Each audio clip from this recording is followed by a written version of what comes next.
Vamos a comenzar aquí. Yo lo pongo aquí, vamos a ponerlo más grande.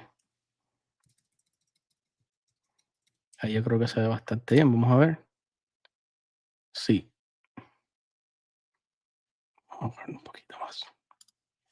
Bueno, quizás en Instagram no se ve muy bien, pero cualquier cosa pueden venir a YouTube. Pero yo lo voy a leer con todo y eso. Vamos un momentito. Vamos a ver el purgatorio y la oración por los difuntos. Eso es lo que vamos a hablar. La primera objeción: no creo en el purgatorio porque no se menciona en la Biblia. Solo existen el cielo y el infierno. Eso a veces nosotros lo escuchamos de nuestros hermanos, porque acuérdense que al leer la Biblia fuera de la iglesia, la interpretación no es la misma. Al leer la Biblia fuera de la tradición apostólica, no entienden la Biblia. Como decía San Ireneo, sin la tradición apostólica no podemos entender las escrituras. Eso decía San Ireneo. Vamos a seguir por aquí. Para los católicos, los argumentos más sólidos a favor de la existencia del purgatorio incluyen las antiguas liturgias de Oriente y Occidente, las numerosas inscripciones en las paredes de las catacumbas, y vamos a hablar de eso ahorita cuando hablemos de los padres de la iglesia, los escritos constantes y universales de los padres de la iglesia primitiva y los pronunciamientos de los concilios de Florencia y Trento. Acuérdense que lamentablemente hasta las personas fuera de la iglesia se van a oponer a todo lo bueno que Dios dejó. Un ejemplo, si usted era católico y ahora es protestante, ya usted no ora por sus familiares muertos. Y ese beneficio, además de orar, ya no le dedican la Eucaristía a esos familiares muertos. ¿Y qué pasa? Pues nadie ora por sus familiares, nadie hace sacrificio por sus familiares y no pueden beneficiarse del purgatorio, de sus oraciones, de su Eucaristía, porque se oponen a todo lo bueno que dejó el Señor Jesús. Seguimos por aquí. La Iglesia Católica enseña que el purgatorio es un proceso temporal de purificación mediante el cual los difuntos expían los castigos temporales, eso es bien importante, castigos temporales, por los pecados mortales debidamente perdonados o la mancha de los pecados veniales no arrepentidos. No es una segunda oportunidad ni un lugar para las almas que no son lo suficientemente buenas para el cielo, pero tampoco para el infierno. No es lo que es. El amor y la santidad de Jesucristo purifican a las almas, quemando todo egoísmo, apego desordenado a las criaturas y las impurezas. Las almas pasan por el purgatorio porque nada inmundo entrará al cielo. Vamos a repetir eso, hermanos, que yo sé que aquí me siguen muchos protestantes. Nada impuro entrará en el cielo. O sea que por eso nosotros los católicos creemos en la confesión de pecados, porque Jesús lo dejó, dijo: el que ustedes le perdonen los pecados, les son perdonados. Nosotros sabemos que somos pecadores, nosotros sabemos que somos débiles y buscamos ese perdón de pecados como el Señor quiso, porque nosotros sabemos que nadie con pecado entrará al cielo. O sea que si su pastor le dice que ya usted no tiene pecado, que usted va directamente al cielo, pues le está mintiendo. Le está mintiendo porque nadie con pecado y la manera que dejó Jesucristo en la tierra para perdonar nuestros pecados fue a través de un sacerdote que también es pecador. Un saludito a Luis y a Liz Morales. Apocalipsis 21:27 encontramos eso. La palabra inmundo, koinón, se refiere a algo profano que necesita ser purificado antes de poder contemplar la gloriosa y abrumadora luz de la visión beatífica. Eso va a ser una gran sorpresa cuando nuestros hermanos se encuentren que no pueden entrar al cielo porque nunca se confesaron, nunca se arrepintieron, nunca fueron a la Eucaristía. Por lo menos nosotros los católicos sabemos a dónde vamos y luchamos cada día contra el pecado. Sabemos que vamos a ir al purgatorio a purgar nuestros pecados o vamos directamente al cielo. Y si no nos confesamos, si nosotros rechazamos la misericordia de Dios en la Eucaristía y en la confesión de pecados, pues sabemos que estamos en riesgo de ir a un lugar que no queremos ir.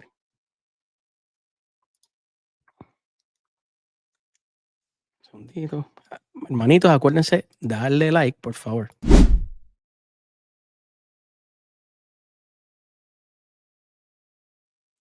La purificación en el purgatorio es un proceso pasivo. Nosotros no hacemos nada para purificar nuestras almas. La purificación la realiza únicamente Dios. Inmediatamente después de la muerte, dame un segundito.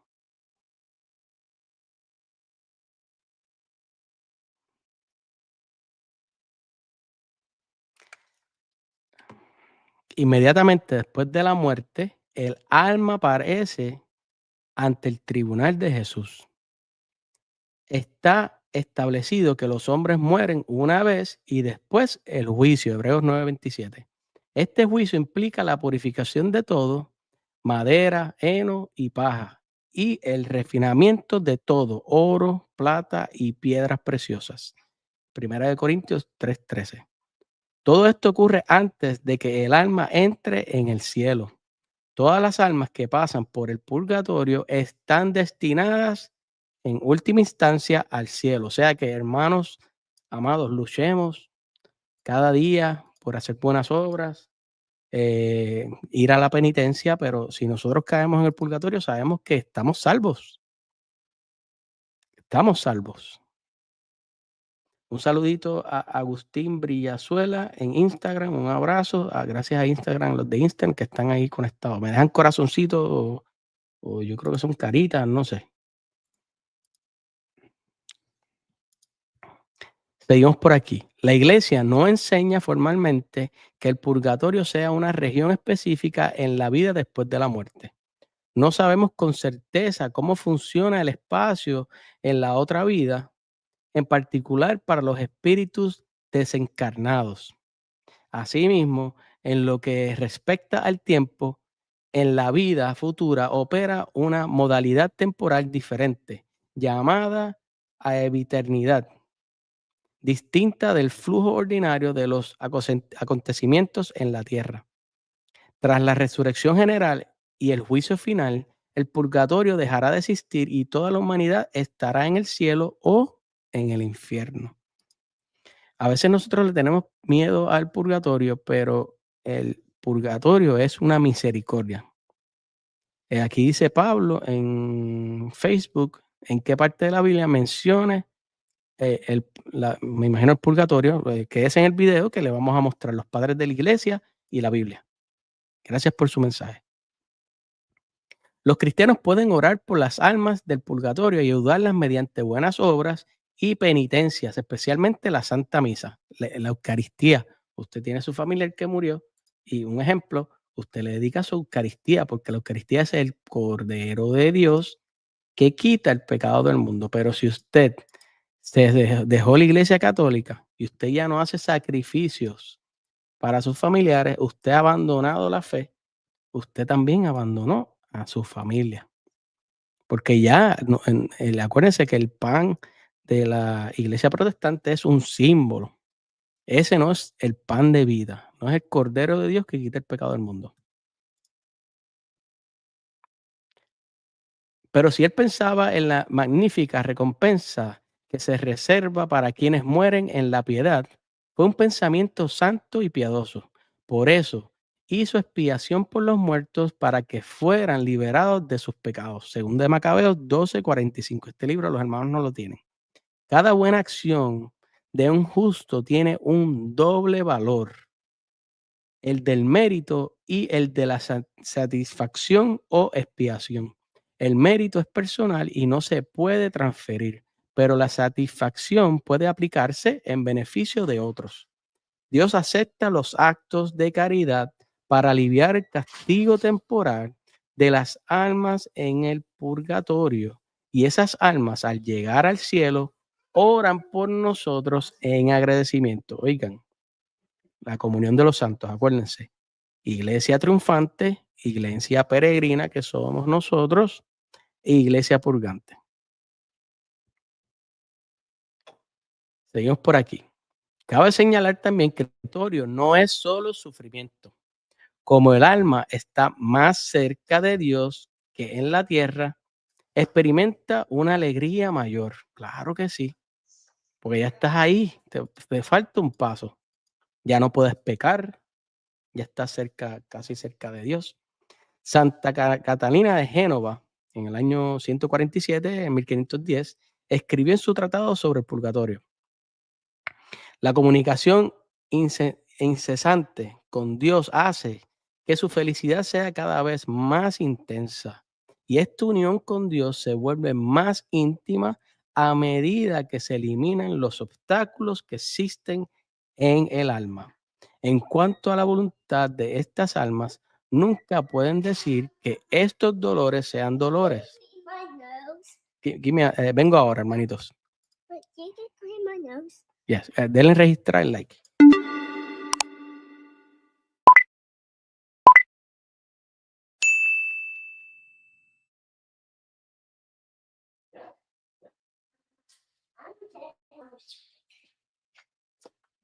Ok, perdónenme. Eso pasa cuando uno tiene hijos. Ok, nos quedamos aquí.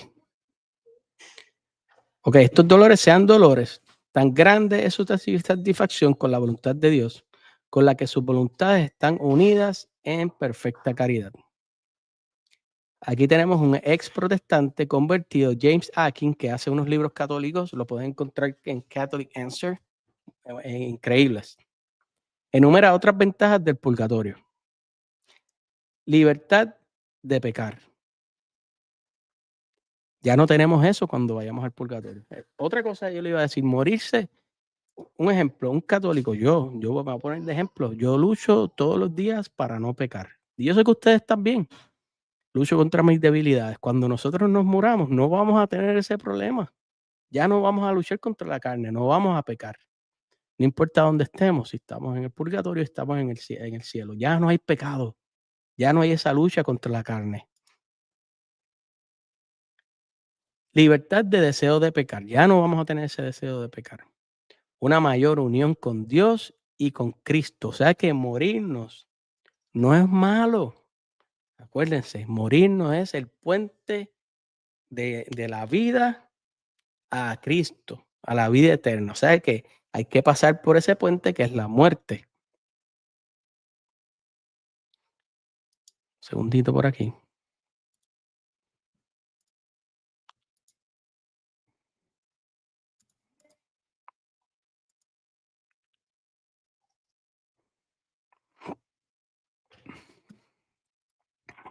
Ok, seguimos por aquí. La certeza de la salvación eterna, algo imposible de alcanzar en esta vida. O sea que vamos a estar seguros que vamos a salvarnos del purgatorio. Un reconocimiento pleno y definitivo de la gran bondad de Dios. Un reconocimiento pleno y definitivo del amor inmenso que Dios nos tiene. El amor puro e incondicional que sentiremos por Dios y por los demás. O sea que cuando nosotros nos muramos y vayamos al purgatorio, porque a veces nos decimos, no queremos ir por el purgatorio, pero no podemos tener miedo. No podemos tener miedo. Las recompensas parciales que podemos recibir como anticipo de la gloria celestial tras la purificación en el purgatorio. Manitos, les invito a darle like.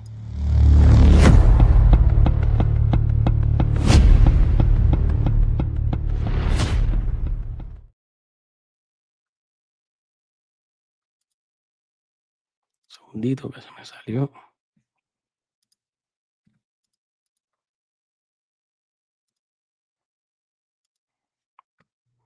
Ok.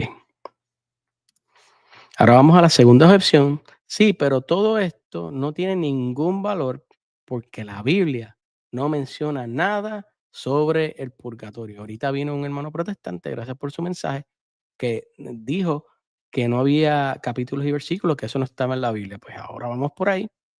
Los protestantes suelen afirmar con vehemencia que la doctrina del purgatorio no tiene base bíblica, insistiendo que solo existe el cielo y el infierno. Sin embargo, como ya hemos visto, según de Macabeos 12, 43, 45, demuestra que los judíos del Antiguo Testamento sí creían en un estado en que los muertos podían beneficiarse de los sacrificios y las oraciones de los vivos. En mi trabajo yo comparto con judíos y ellos me dicen lo mismo, ellos oran por sus fallecidos.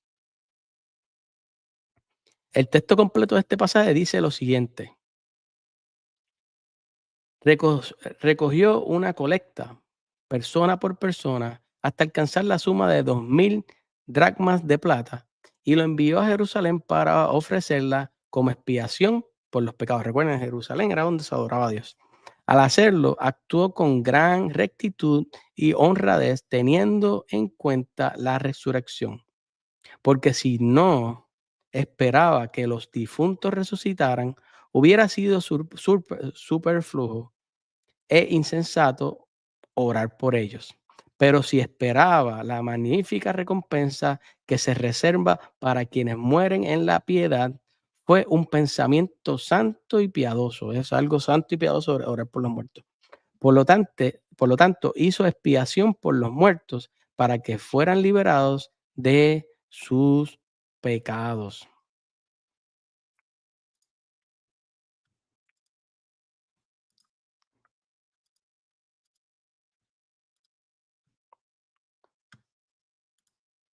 Los protestantes niegan la canonicidad, o sea, que sea palabra de Dios, de los libros de Macabeo. Sin embargo, su valor histórico es indiscutible. Incluso los libros de oración judía actuales contienen oraciones por los difuntos. Aquí pueden encontrar uno. Si los judíos hubieran inventado la doctrina del purgatorio o las oraciones por los muertos, sin duda Jesús las habría condenado, como condenó una larga lista de cambios en doctrina y disciplina en Mateo 23. Además, la doctrina del purgatorio está implícita en los evangelios. Aquí tengo la primera cita, Mateo 12:32, dice: a quien quiera que diga una palabra contra el Hijo del Hombre, se le perdonará, pero quien blasfeme contra el Espíritu Santo, no le será perdonado ni en este mundo, ni en el venidero. ¿Cómo que en el venidero? Allá, allá. Un segundito, dame un poquito de agua. Seguimos por aquí. Un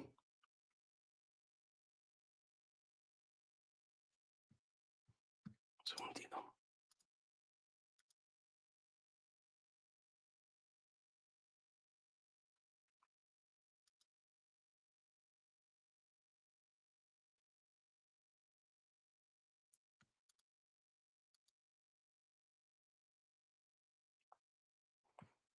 Ok, seguimos por aquí.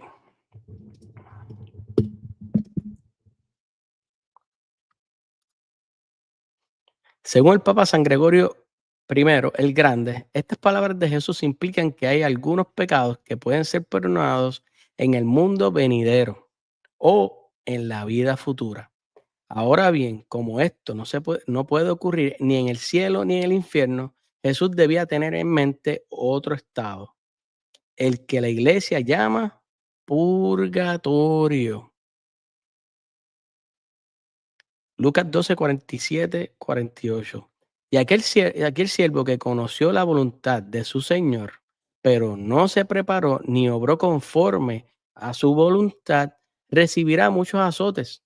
Pero el que no lo sabía y hizo lo que merecía, espérate, sabía y hizo lo que merecía azotes, recibirá pocos azotes. El maestro en este pasaje es Jesús, quien al juzgarnos, impondrá diversos castigos, ya sea severos o leves. En el cielo no habrá castigos. En el cielo no va a haber castigos. O sea que hay un lugar. En el infierno solo habrá castigos severos. Los castigos leves son para quienes serán castigados en el purgatorio por sus pecados veniales. Lucas 12, 58 y 59, cuando vayas con tu acusador ante el juez, procura llegar a un acuerdo con él en el camino, para que no te lleve ante el juez y el juez te entregue al alguacil y el alguacil te meta en prisión. Eso es lo que pasa cuando uno lee la Biblia fuera de la iglesia. No entienden, no entienden. Te digo, no saldrás de allí hasta que hayas pagado el último céntimo. A cárcel. El juez en esta parábola representa a Dios, el acusador a nuestro prójimo. Es nuestro prójimo. Si no nos hemos reconciliado con nuestro prójimo antes de morir, Dios nos hará responsables del daño que le hayamos causado. Sin embargo, será un castigo temporal, como lo indica las palabras. No saldrás de allí hasta que hayas pagado el último céntimo. Porque acuérdense que del infierno nadie puede salir. Del infierno no vamos a poder salir. Eso está claro, claro, claro. Bueno, hermanitos, les pido que le den like para proseguir, ¿está bien?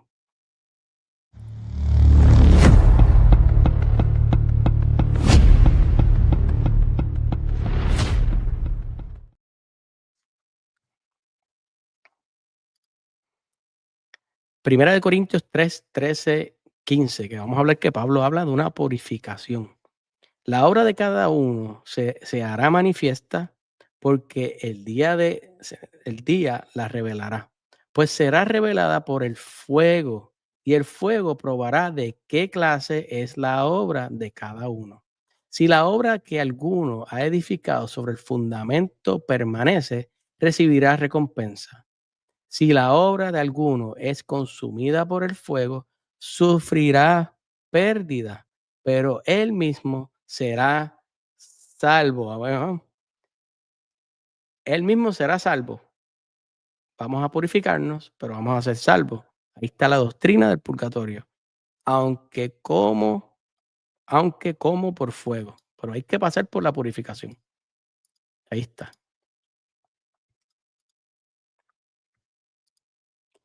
Pablo, no sé si estás por ahí. Te he mostrado citas bíblicas, las puedes buscar luego y analizarlas con los primeros cristianos, los padres de la iglesia. Yo voy a leer padres de la iglesia ya mismito.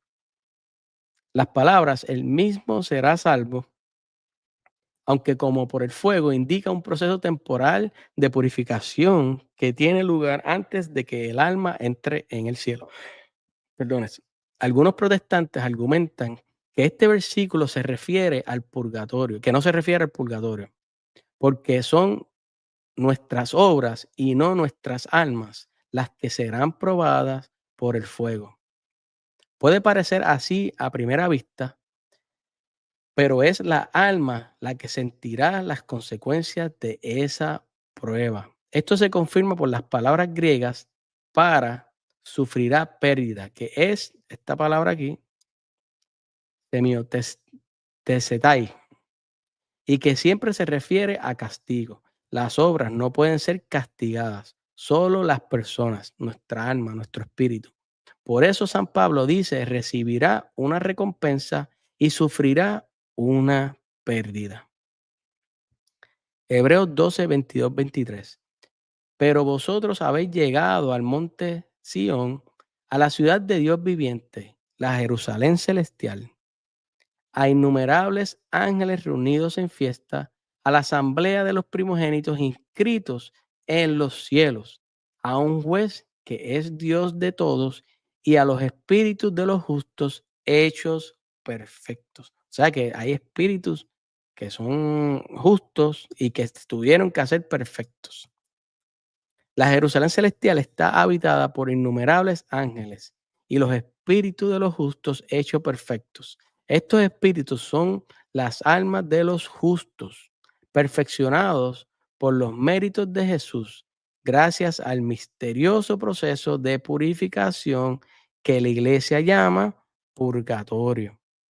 Primera de Corintios 15:29. Vamos, acuérdense por favor, denle like.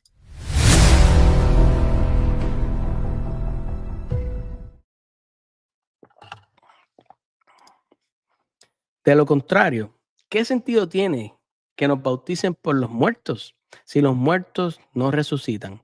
¿Para qué nos bautizamos por ellos? Este pasaje es uno de los más difíciles de entender en las Escrituras. La interpretación más plausible es que bautizados en este contexto significa sufrir y padecer por los demás. Marcos 10, 38, 39, Lucas 12, 50. San Pablo se refería a la práctica de la iglesia apostólica de ofrecer sacrificios, oraciones y ayunos por las almas de los cristianos difuntos. Porque si nos leemos la Biblia fuera de la iglesia no entendemos nada. El sentido de este pasaje es que Onesíforo había fallecido cuando se escribió y que San Pablo estaba orando por su alma. Es una oración sencilla, similar a las expresiones que usamos hoy en los funerales, como que descanse en paz. Finalmente, las escrituras dan un ejemplo claro de otro lugar en la vida futura, además del cielo y el infierno. San Pedro nos dice, 1 de Pedro 3:19, que después de su muerte, Jesús predicó su redención a los espíritus en prisión. Clarito. Basándose en esto, la idea de un lugar intermedio y temporal como el purgatorio nos resulta del todo descabellada. La doctrina del purgatorio está totalmente en la Biblia. La doctrina de la Iglesia Católica es totalmente bíblica. Tercera objeción. Pero San Pablo dice, para nosotros estar ausentes del cuerpo es estar presentes con el Señor. 2 Corintios 5, 6, 10. Por lo tanto, cuando un verdadero cristiano muere, va inmediatamente a estar con Cristo, pero nadie puede ir con pecado. No hay ningún lugar intermedio o sala de espera. ¿Dice San Pablo realmente estas palabras? En realidad dice lo siguiente: por eso estamos siempre tranquilos, aunque sabemos que mientras estamos en este cuerpo, estamos lejos del Señor, porque vivimos por la fe, no por la vista. Estamos tranquilos y preferimos estar lejos del cuerpo y con el Señor. Así que, ya que estemos en el cuerpo o fuera de él, procuramos agradarle. ¿Cómo le agradamos? Tratando de luchar por el pecado. Porque todos compareceremos ante el tribunal de Cristo para que cada uno reciba lo que merezca según lo que haya hecho en el cuerpo. Wow. En este es que cuando leemos la Biblia fuera de la Iglesia Católica, no entendemos. Lo decía San Ireneo, si no leemos las Escrituras con la tradición apostólica, no entendemos las Escrituras. En el versículo 6, San Pablo dice, mientras estamos en este cuerpo, estamos lejos del Señor. Nadie duda de que mientras estamos en la tierra, no estamos en la presencia inmediata de Jesús. En el versículo 8, San Pablo afirma, preferimos estar lejos del cuerpo y con el Señor. Esto expresa un deseo piadoso de San Pablo. Todos los buenos cristianos preferirían estar con Jesús que seguir pasando por este valle de lágrimas, luchando contra el pecado día a día. Sin embargo, después de abandonar este cuerpo y comparecer ante Jesús, vino el juicio particular donde debemos rendir cuentas de todas nuestras palabras y acciones, y éstas serán puestas a prueba por el fuego. Cuarta objeción. Aquí, espérate. Bueno, les invito a darle like, por favor.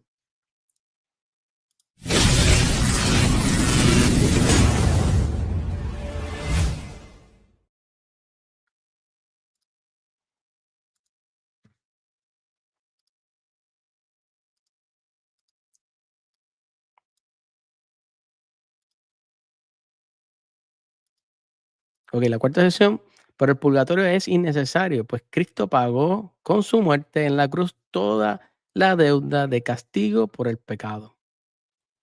Una razón importante por la que los protestantes consideran que el purgatorio es innecesario es su creencia en las doctrinas no bíblicas de la depravación total y la no imputación del pecado, porque ellos piensan que ya son salvos, que van directamente al Dios, no importa que te hayas divorciado y te has vuelto a casar, no importa si no vas al culto, no importa que hables malo, no importa nada. A la no imputación de pecados formuladas por Martín Lutero y Juan Calvino. Ellos enseñaron que el pecado de Adán dañó tanto a la humanidad que ahora somos meras bestias salvajes y que toda acción, por buena que sea, es pecaminosa. Como somos incapaces de realizar buenas acciones, no podemos hacer nada para obtener la remisión de los castigos temporales, ni para nosotros mismos ni para los demás. Solo Jesús puede lograr esto y lo hizo en la cruz. Además, como nuestras almas están ya totalmente depravadas, ningún pecado adicional puede dejar una mancha de pecado que necesite ser purificada en el purgatorio. Hermanos, en otras palabras, luz verde para pecar. O sea que pequen todo lo que ustedes quieran, no se preocupen, que ustedes pecan, con todo y eso van directamente al cielo. Eso es lo que enseñan estas personas y le dan licencia a pecar. No importa, divórciate, vuelve y cásate. Puedes tener ideología de género, puedes abortar, puedes hablar malo, no tienes que ir al culto, puedes ser avaro, puedes eh, usar los diezmos, tener muchos diezmos, etcétera, etcétera. Cuando aceptamos a Jesús como nuestro Señor y Salvador personal, Dios simplemente oculta nuestra naturaleza pecaminosa, haciéndonos apto para entrar en el reino de los cielos. Ya. Ahora vamos a la quinta objeción y yo creo que ya vamos para los padres de la iglesia.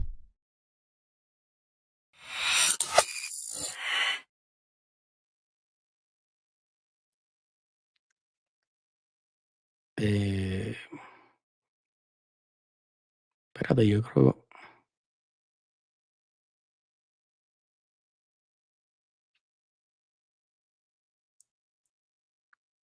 ¿Qué pasó? Aquí como que.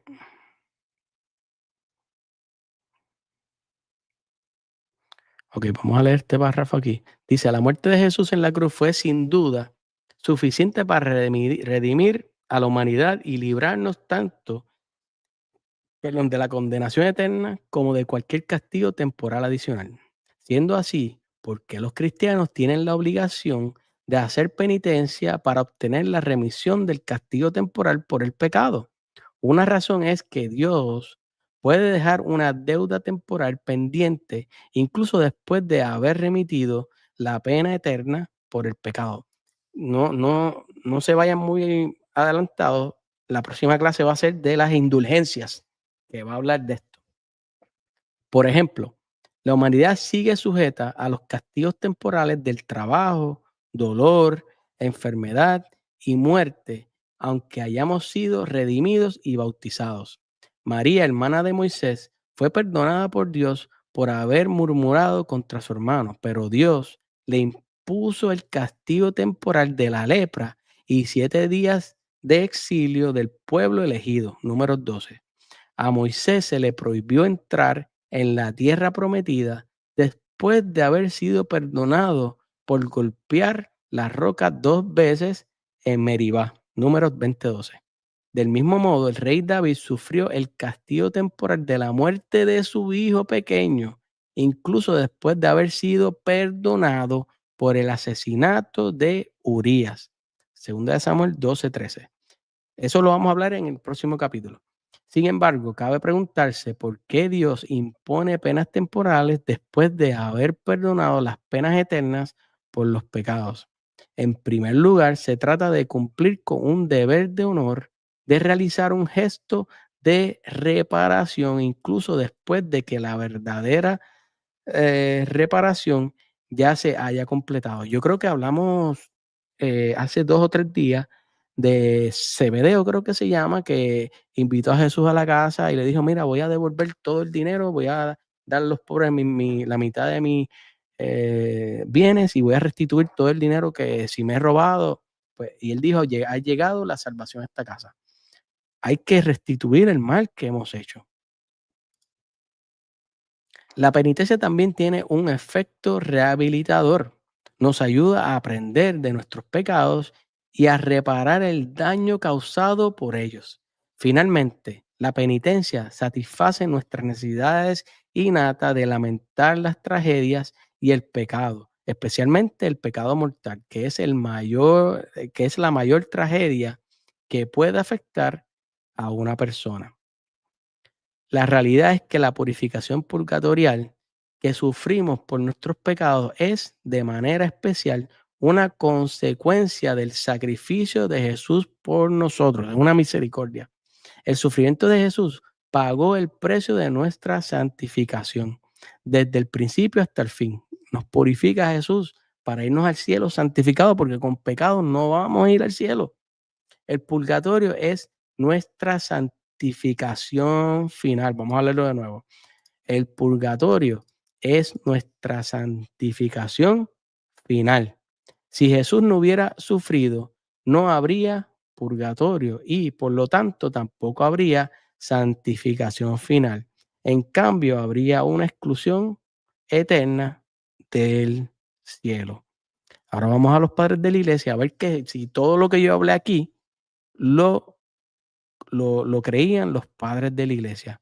Si los padres de la iglesia, vamos a analizar esto. Si tú eres cristiano ahora del siglo XXI y tú no crees que existe el purgatorio, sale en la Biblia y lo creen los primeros cristianos, pues estás creyendo diferente a los primeros cristianos. Y acuérdense que dijo Jesús, a través de Pablo dijo, no hay otro evangelio.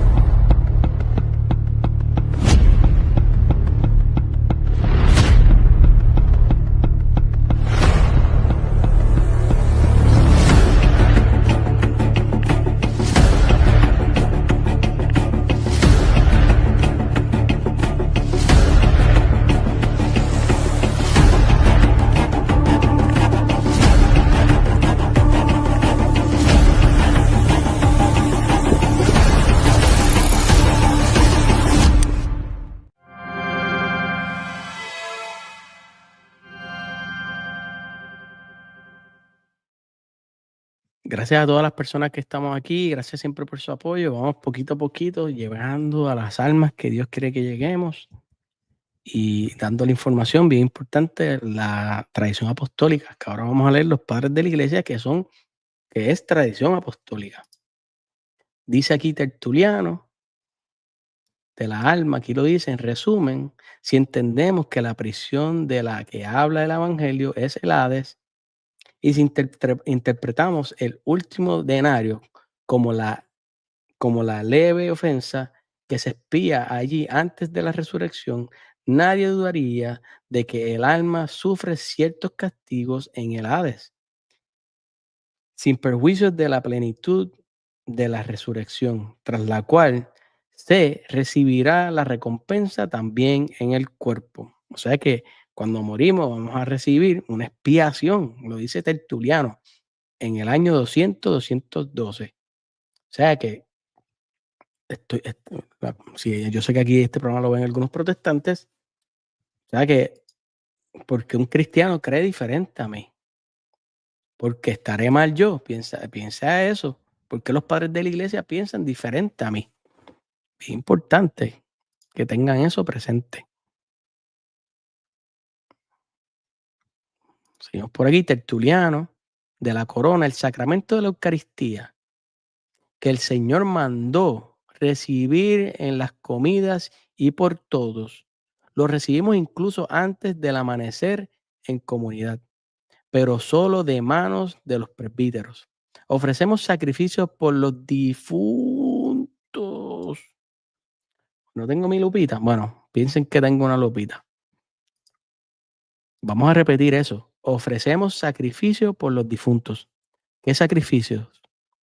La Eucaristía, la penitencia, oraciones. Ofrecemos sacrificio por los difuntos en el aniversario de su muerte. Perdóname.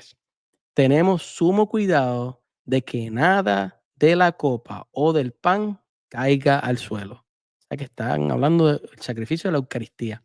O sea que si usted se va de la Iglesia Católica y usted ya no va a la Eucaristía, dejó la Eucaristía, hay un gran problema. Sus familiares todavía están ahí sufriendo la expiación por usted haber perdido la fe.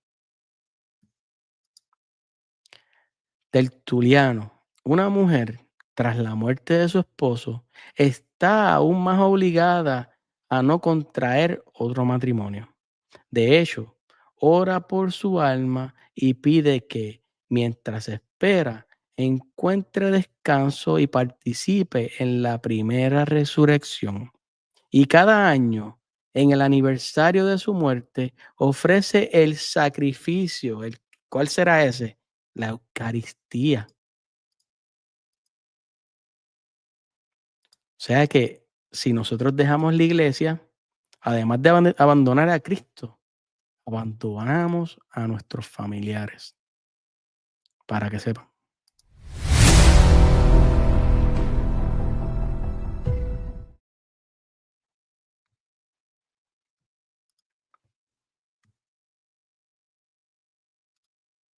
San Cirilo de Jerusalén, año 350.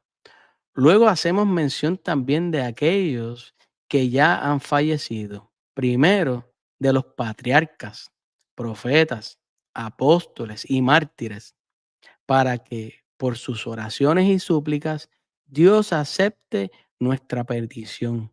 Después hacemos mención de los santos padres y obispos que ya han fallecido y en general de todos los que han fallecido entre nosotros. Acuérdense, esto es en el año 350, porque un cristiano hace esto y usted no. Pregúntese. Pues creemos que esto redundará en gran beneficio las oraciones, la Eucaristía, gran beneficio para las almas de aquellos por quienes se eleva la oración. Perdónenme, perdónenme.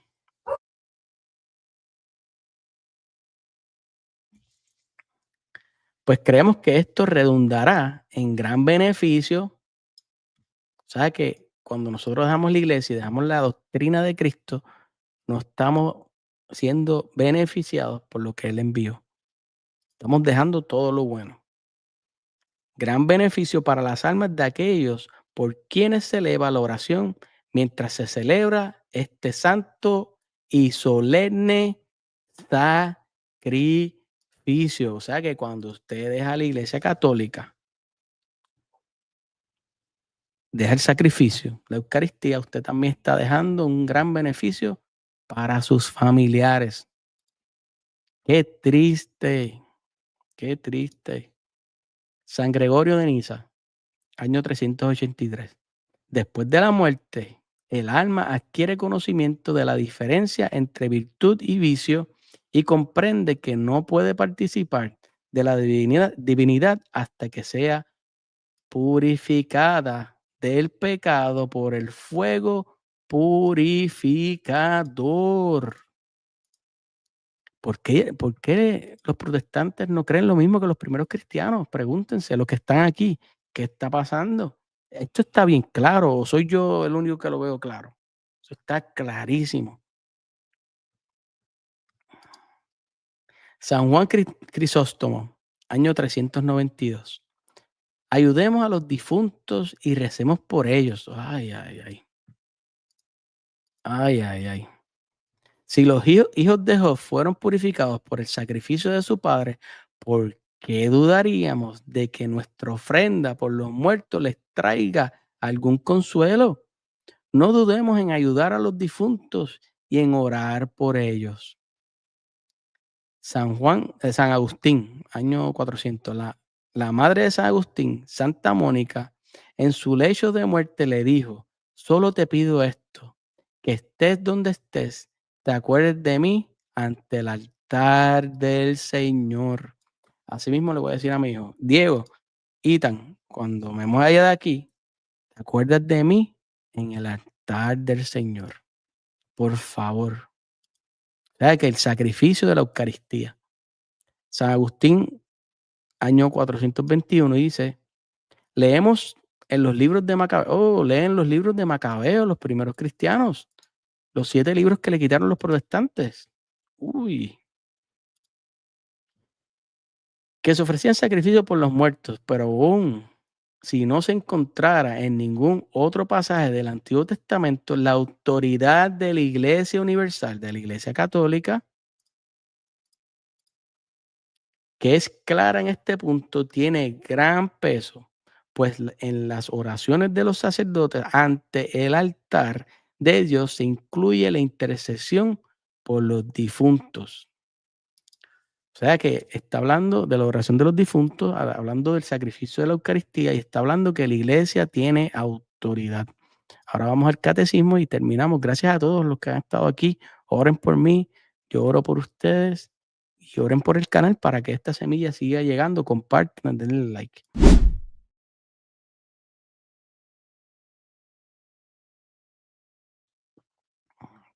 Okay.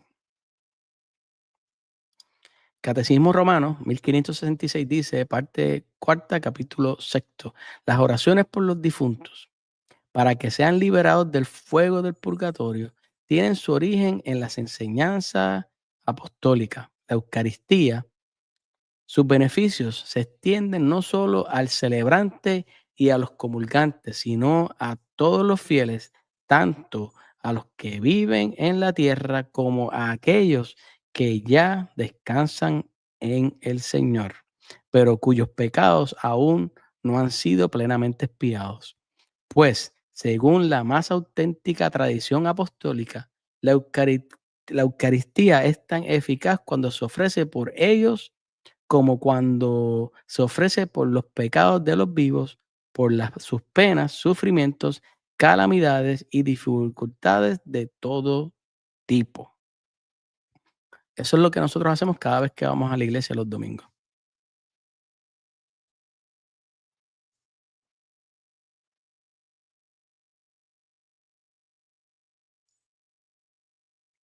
Un saludito a Rullo, gracias por tu comentario, gracias por estar aquí.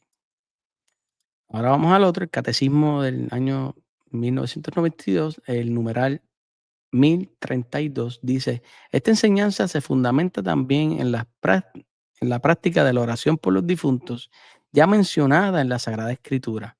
Por eso, Judas Macabeo hizo expiación por los muertos para que fueran liberados de su pecado.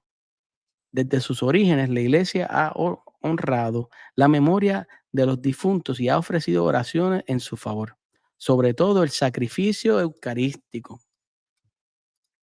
Y si nosotros dejamos la Eucaristía por nuestros familiares, para que purificados puedan alcanzar la visión beatífica de Dios. La Iglesia también recomienda la limosna, las indulgencias y las obras de penitencia realizadas en favor de los difuntos. Ayudemos a los difuntos y recordémoslos. Si los hijos de Job fueron purificados por el sacrificio de su padre, ¿por qué dudar de que nuestras ofrendas por los difuntos les sirven de consuelo? No dudemos en ayudar a los difuntos y en orar por ellos. San Juan Crisóstomo. Hermanos amados, aquí dice en Instagram, hola bendecido, Romano dice, bendecido, hola bendecido día, gloria a Dios, un día más de vida, bendito sea. Hermanos, acuérdense de orar por los muertos, por nuestros muertos difuntos, por las personas, por los protestantes que han muerto. Vimos aquí con citas bíblicas, padres de la iglesia y catecismo, que estas personas necesitan nuestro sacrificio. Imagínense, le voy a poner de mi ejemplo, antes que yo me convirtiera al catolicismo, en mi familia habían 0 católicos, nadie iba a la Eucaristía, creo que somos 14, yo creo, 0 de 14. Y también tenemos muertos, tenemos personas muertas. Entonces, 0 de 14, que nadie ofrecía el sacrificio de la Eucaristía, me convertí yo primero y después mi esposa, ahora somos 2 de 14. y después mi mamá, mi hermana ahí están ahí trabajando. Entonces, en mi familia se perdió la enseñanza de Jesucristo. Todos éramos católicos. Ahora hay protestantes, escépticos, gnósticos, ateos, o que viven su vida como quieren.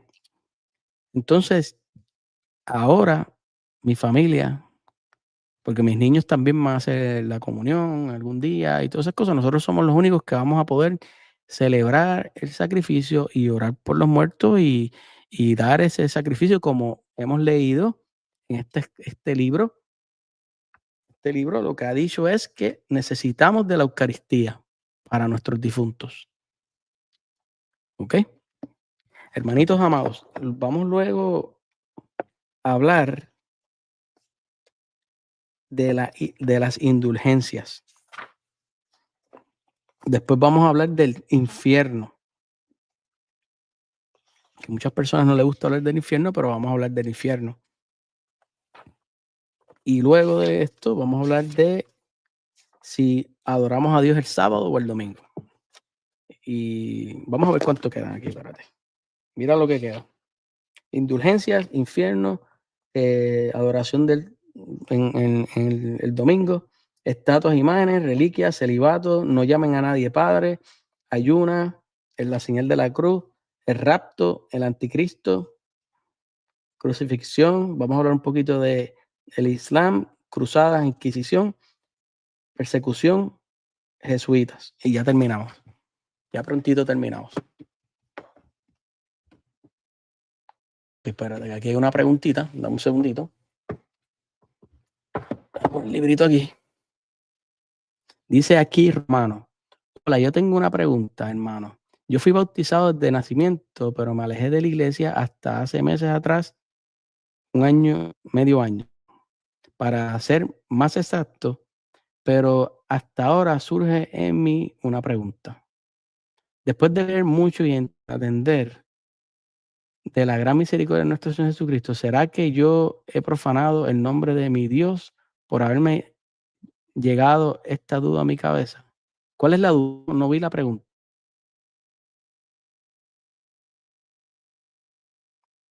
¿Cuál fue la pregunta? Romano, ¿me puedes poner la pregunta? No la veo.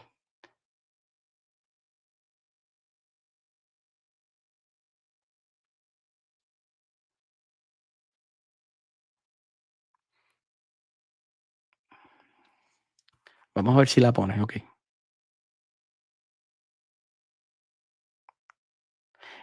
Mira, todos somos pecadores, todos somos pecadores. Si volviste a la iglesia católica, no, yo sé que se siente mal, a veces pues uno está tratando de estar en los caminos del Señor y cuando uno peca uno se siente mal. Mi recomendación, sigue yendo al confesionario. Si puedes ir todas las semanas, ve todas las semanas, vence tu pecado. Esa es la manera que tú vas a vencer tu pecado. Ahí tú vas ahí el Señor te va a hacer exorcismos, porque tú ves el sacerdote, pero ahí está Jesús. Acuérdate que el sacerdote trabaja en persona de Cristo. Cuando Él te dice, yo te absuelvo, en el nombre del Padre, del Hijo y del Espíritu Santo, es Cristo que está ahí. O sea que sigue yendo a la Eucaristía, y a veces también el enemigo te pone en la mente que los pecados no se te pueden perdonar.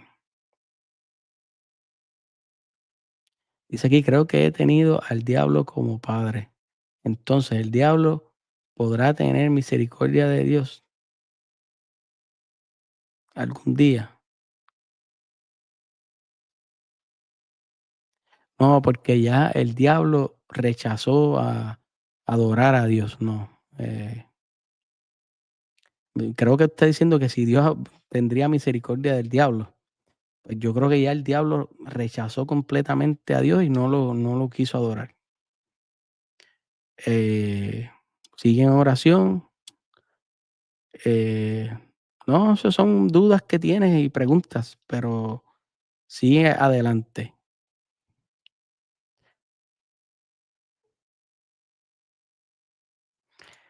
Dice aquí, Emiliano, dime si las almas de los que se murieron vienen a visitarnos de este lado del mundo de los vivos, ¿por qué si en nuestra creencia católica acá con los indígenas así, así, nos enseñan los sacerdotes? Bueno, mira, no sé si, hay muchos libros y, ya en Roma, yo fui a Roma y hay una sección de pues, eh, milagros que Dios permite, que a veces, las manos de alguien con cenizas, eh, eso ha pasado, pero eso Dios lo permite. Un ejemplo, los milagros eucarísticos, Dios los permite porque, pues, para que sepan, mira, estoy aquí. Esas cosas así, Dios las permite. Quizás han habido santos que han tenido visiones del purgatorio. Sí, eso, con comunicaciones, pues recuerden que toda comunicación de allá a acá o de acá para allá es porque Dios lo permite. Sí, Romano, a veces, no sé si te ha pasado, pero a veces en la misa uno empieza a pensar cosas raras, pecaminosas, y ese es el enemigo. Yo hablé con un sacerdote y me dijo: "Siempre que te pase eso, pon en tu mente, menciona Jesús, Jesús, Jesús, Jesús, ven, Jesús, Jesús", y con eso se te va a ir todos esos pensamientos raros. Bueno, hermanito, yo creo que ya terminamos. Déjame ver si puedo venir mañana a hablar de las indulgencias. Que ese es el tema muy importante que a veces, pues, los hermanos protestantes no conocen. Acuérdense, por favor, compartir, denle like para que este mensaje siga llegando a otras personas de la tradición apostólica, de la apologética, ¿está bien? Bueno, hermanitos, en el nombre del Padre, y del Hijo, y del Espíritu Santo. Emiliano, ¿cuáles libros? Mira, yo tengo unos libritos aquí, dame un segundito.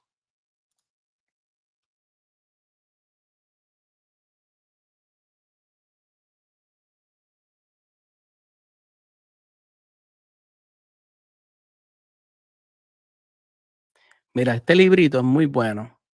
Purgatory is Real. Y entonces te muestra, decir que han habido, eh, algunos contactos, te explica la doctrina. Muy bueno. Entonces tú puedes ir vamos a ver si consigo eso. Romano, un abrazo. Eh,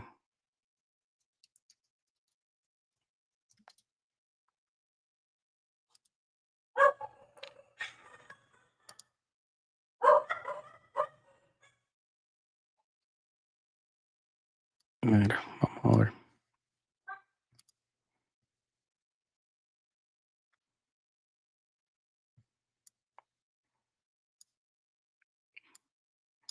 Vamos a ver.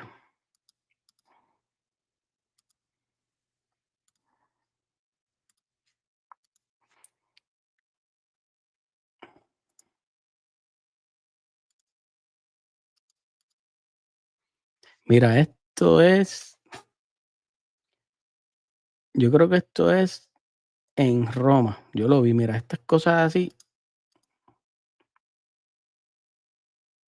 estas manifestaciones las hay. ¿Ven?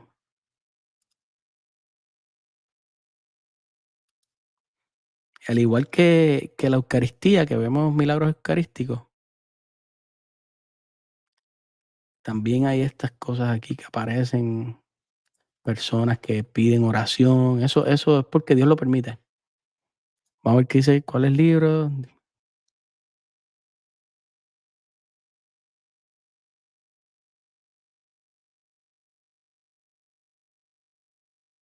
Yo pensaba que que el hermano Emiliano estaba preguntando algo para aprender, pero él es protestante, yo creo, ¿no? Si no encuentro las respuestas, vuelvo me imagino el protestantismo con orgullo. Bueno, aquí te dejo un video con los padres de la iglesia, con citas bíblicas, te estoy mostrando, mira, este libro muy bueno, cómpratelo. Purgatory is for real. Lo puedes leer. Bueno, hermanitos, los amo, Dios los bendiga, nos vemos pronto, ¿está bien?